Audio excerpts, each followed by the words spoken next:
Ladies and gentlemen, welcome back to another episode of the Corner Office. We have a little bit of a quicker update for you guys today. Not a ton going on, but we wanted to make sure that we got an episode out before I went on the road and played 2 games this weekend, and we both just kind of have some busy schedules. So this is a little morning ep. Bedhead is in full effect right now for me. Jack's got his black coffee over there. But yeah, we just want to give you a little update as to what's going on in the sports world, especially with the NFC and the AFC championship games coming up on the weekend.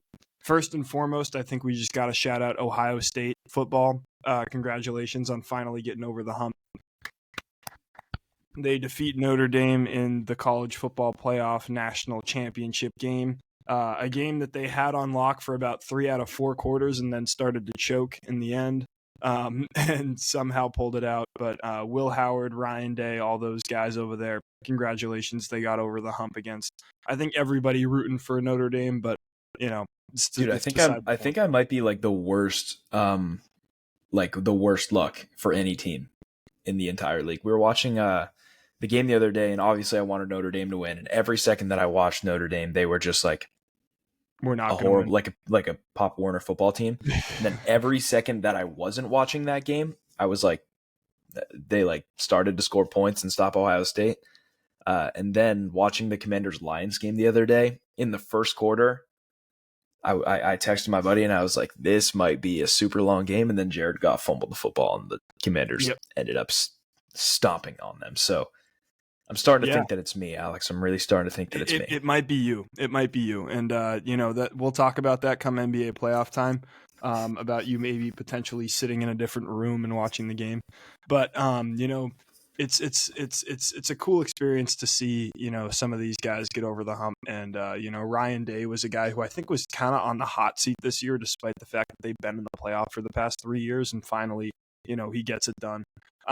So shout out to them. And then you just brought up a really good point, which is the NFC has kind of been an absolute mess right now this season. And it's continuing to be that way. And we see the Washington Commanders in the NFC Championship game against the Philadelphia Eagles after taking down the 1-seeded Lions in the divisional. What were your surprise takeaways from this game? And do you think Jaden Daniels has the juice to bring this team to a championship? One of the surprise takeaways for me was their ability to create turnovers. That was something they haven't necessarily been known for all year, especially in the pass coverage. I mean, obviously, a couple of those were Jared Goff mistakes, and I think that even he would admit that. But someone has to force you to make a turnover, and the Washington defense did that 4 times the other day, which was something that completely caught me off guard. Not how I thought they were going to win the game. Another thing that caught me off guard was their consistent ability to have long, methodical drives. That's not how I thought that they were going to score. Obviously, they had their big plays, right? They had that huge Terry McLaurin touchdown. Yeah. Huge completion to De'Ami Brown. But I think that most of the game was spent with them methodically marching the ball down the field, and that was something that took me by surprise. They played with the poise of a team that's been playing together for 5-10 years. That is what surprised me. I think that Jaden Daniels does have the ability to beat this Eagles team. Okay. Because we've seen it already. Granted, they were at home. But I think that this Commanders team, if they can beat the Lions, then they can beat the Eagles, in my opinion. I don't think that those two teams are greatly different. I think the Eagles have a considerably better defense. And I think that it's going to be an interesting watch. I think the Eagles kind of limped their way through that game against the Rams last weekend. I agree. Obviously, the Rams had a chance to win the game at the end of the year. Yep. And I feel like that's kind of how we felt about the Eagles for the majority of the season. Mm-hmm. So I think that if the Eagles don't bring their A game, then there's a serious possibility of them losing this game. And look, I am from a place where it is full of Commanders fans who are winning for the first time and are just on top of the world. And then I'm also in a school where a lot of the population is from the greater Philadelphia area. And I will say, this is the most excited I've been to watch a football game in probably since the Patriots were in the Super Bowl last. Wow. Okay. I don't hate that take at all. I was really impressed by the way they played last week. I think from a Lions perspective, you take this season as a disappointment. I think everyone thought that their injuries were going to be an issue going into the season, and you saw that with a really weak Aaron Glenn defense that just kind of got torn up by this Washington Commanders team. They couldn't get stopped. They could have hung 50. Yeah, they really could. And one of the other things that I thought I made note of was, despite the fact that the Lions scored 31 points, I don't think they took advantage of like Washington's incredibly poor run defense enough. I think Jahmyr Gibbs only got something like 9 carries, which is insane. You know, I think Monty came back to the game. Like, obviously, David Montgomery being back, you have that, 1-2 punch. But it feels like, you probably should have rolled a little bit more with the guy who has been putting up incredible stats. Gibbs had 14 for 105 and 2 touchdowns. All right, never mind. 60 receiving yards. All right, I think you should just feed him, dude. Feed that guy. But yeah, I don't think they lost the game on offense. I think they lost the game on defense. They couldn't get a stop. Obviously, the turnover battle was one that was won by the Commanders, which is not something that they're normally used to. And I saw this thing on Twitter where it was like, Jared Goff has 1 to 2 throws every game, despite him being a really good quarterback, where you just look at him and you go, like, what was he trying to do? You know what I mean? Like, like he either short arms it, he throws it 5 yards behind his receiver. Like, it's just like one like complete miss a game. And sometimes they get capitalized on, and sometimes they don't. And Washington just made the right plays in the right situations there. So I do think that they're very dangerous going into this game. That being said, Saquon Barkley is the best running back in the NFL, and you're playing the 30th run defense in the NFL. That's going to have to be a really big problem addressed in the Washington Commanders locker room and in their, game preparation. Yeah, I definitely agree. I think that we may look back on these 2 Detroit Lions years and be like, oh, dude, you remember those years that the Lions were really good for 2 seasons and then they didn't do anything in the playoffs? I've been thinking that, yeah. Because now they've lost their offensive coordinator, Ben Johnson, to the Bears, which is, in my opinion, a fantastic move. Right move. They lost their defensive coordinator to the Jets, which is, in my opinion, the most Jets thing they could have done. Watch defensive coordinator get 50 hung on him in the first round and then hire him as the head coach. I know you were upset about it. Look, Glenn had a really good season like this year. I mean, obviously with the pieces that they had, and obviously you go out on your shield, right? Like they didn't do well in the divisional round, and that was the defense's fault. But let's be clear here. Like, you fired Robert Saleh, one of the best defensive-minded head coaches in the NFL, to hire another defensive-minded head coach. Like, what's the thought process? I don't get the thought process behind that. You know what I mean? Last year, the only thing the Jets hung their hat on was their defense was solid, right? And their offense was struggling. So you fire Saleh, who was, obviously he probably wasn't the right fit for you guys, but that's the guy that you fire to bring in another defensive-minded head coach. Like, how does your offense take a step forward? And then the forward? Jets' defense got considerably worse after It sure did. Noticeably. Yeah. Makes so no sense. That was certainly interesting. I think that looking towards this game comes Sunday, the first game, Eagles-Commanders. I think you're right about Saquon Barkley. I mean, obviously, if there's one guy in the NFL that you have to put tabs on, it's him. And the Commanders just Jahmyr Gibbs got everything he wanted last week. He wasn't even being touched until he was 7-8 yards downfield. Yeah. So I think that they're going to have to come out, as you said, and make that a real point of contention. Looking towards the second game. Yes. I thought that 3 out of the 4 games last week were good. Okay. I thought the one that was bad was the Chiefs-Texans. Watched the whole game. Sat down. Watched it. Can't tell you a single thing that happened. Literally can't tell you a single thing. Sorry about that. I know that the Chiefs beat them. I know it wasn't a particularly large margin of victory. Pretty much your run-of-the-mill Chiefs win. Yep. 2 really bad roughing the passer calls. That's all I remember. I think the Bills came out and showed that they know how to win a football game last week. I disagree. I disagree with you, but keep going. Go on. I think that they have also had a significantly tougher road to get to where they are. Yep. And I think that they are in the mindset now where they've lost to this team 3 times in a row. Mm-hmm. They also know what it's like to go into Arrowhead. Mm-hmm. I think that they are in a mode where it's every week they show up and they beat whoever's on the field no matter what. Even if it's by 2 points, if it's by 22 points. I think I have a lot of confidence in this Bills team. I know you feel completely opposite. Yeah. I think that I'm starting to get hopeful that this may be the year that we don't see the Chiefs in the Super Bowl. I completely disagree with your Bills take. I think last weekend showed that they are not a team that is capable of going out and winning a game. I think the Ravens absolutely lost that game. They're like entirely by themselves. You know, you have 3 major turnovers, an interception, 2 fumbles, one from your quarterback and one from Mark Andrews, and then a dropped 2-point conversion that would have tied the game and sent it to overtime. I think the drop 2-point conversion is definitely one huge point of contention. The other one is Mark Andrews fumbling the football, right? He had 2 really bad plays. Yeah. And Lamar Jackson did not play well in the first half, right? So the Ravens may have lost the game. But also, I think you have to look at the difficulty of team that you're playing, right? Fair. It's very easy against a team like the Ravens to give up a lead in 2 seconds, just like that. We watched it happen. Yeah. The fact that they had the lead for the entire game and then still managed to come out on top proves that they can beat a good football team. I agree. And look, let's be clear. Like, I think Josh Allen is the best player in football this year. I don't know if he's going to win the MVP. I think that recency bias tells me that he probably will, just because I don't think they'll give it to Lamar this year. But despite the stats, like, the way that he has carried this Bills team week in and week out has been kind of commendable.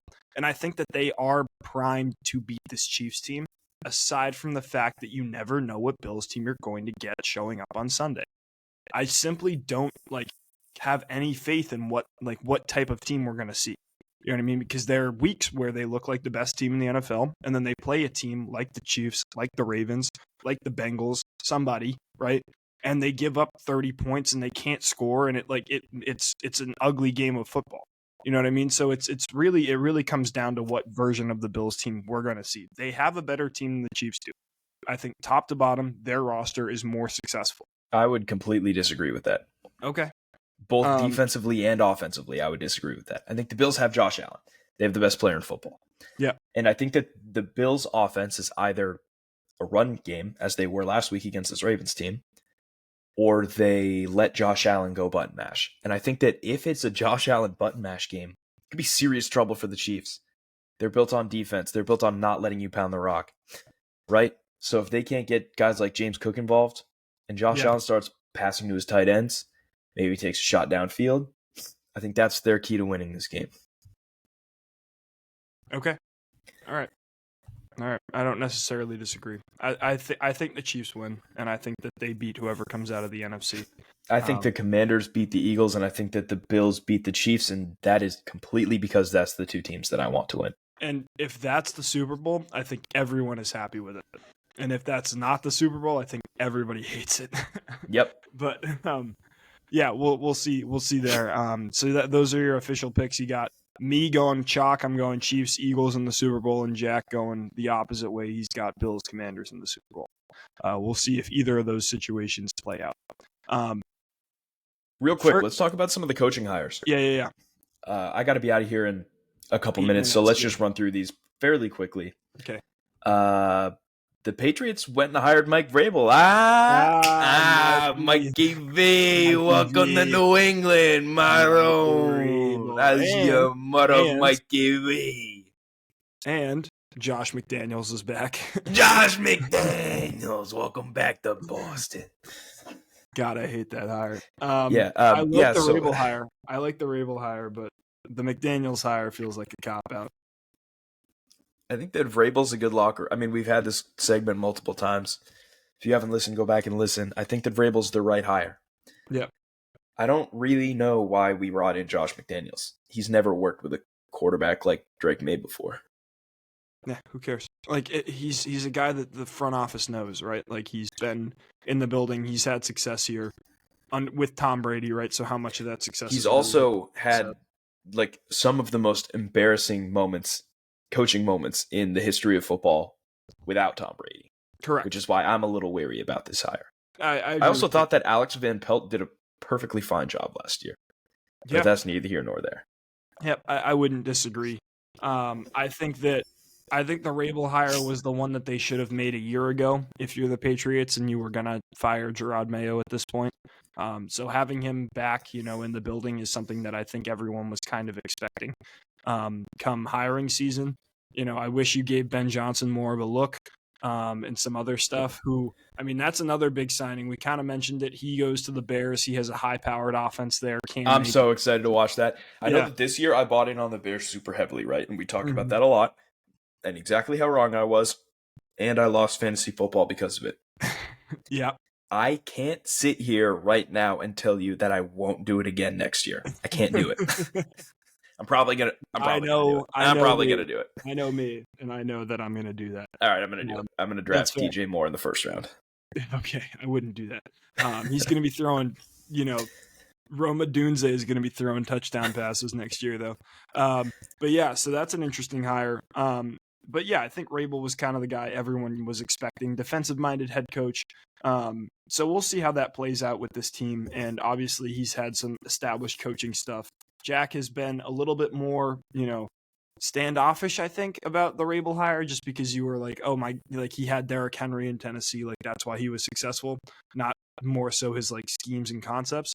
But I think that this is, the move that everyone was kind of expecting the Patriots. I wouldn't necessarily say that. I just think that it's so easy for Patriot Nation to be sold in an instant on a guy that used to play for them and be in their system, right? We saw it last year with Terod Mayo. Right. But if you take a step back and look at it from a purely football perspective, he hasn't really proved anything. They were the 1 seed 1 year. They went out and beat the Ravens, and then they lost to the Chiefs in the championship game. And that's kind of all he's done as a coach. Right. In the weakest division in the history of football. So, right. I mean, I think that he still has a lot to prove as a coach. Okay. And I'm not saying that I'm not confident in the hire, but I'm not sold that he's going to be the guy to bring back the Patriot way. You know what I mean? Yeah, I agree with that. I guess I'm just excited to see what he can do with a team that isn't necessarily so talented. Yeah. I wouldn't disagree with that either. So that hire happened. I mean, we'll be watching that one closely. A firing I didn't even know happened. Doug Peterson got fired from the Jaguars. I thought he got fired in week 5 this year. Dude, I like this got absolutely no media play. Like I had no idea. Yeah, seriously, we were looking at the list of coach hirings and we were both like, Doug Peterson got fired? Yeah. Not because it was the wrong move, but because we just didn't hear about it. It felt weird. I think if you're the Jags, you kind of had to make this firing. You know what I mean? Like like they were just an absolute dumpster fire this season. They were so bad this season that people are like, why is there a Jacksonville football team? Correct.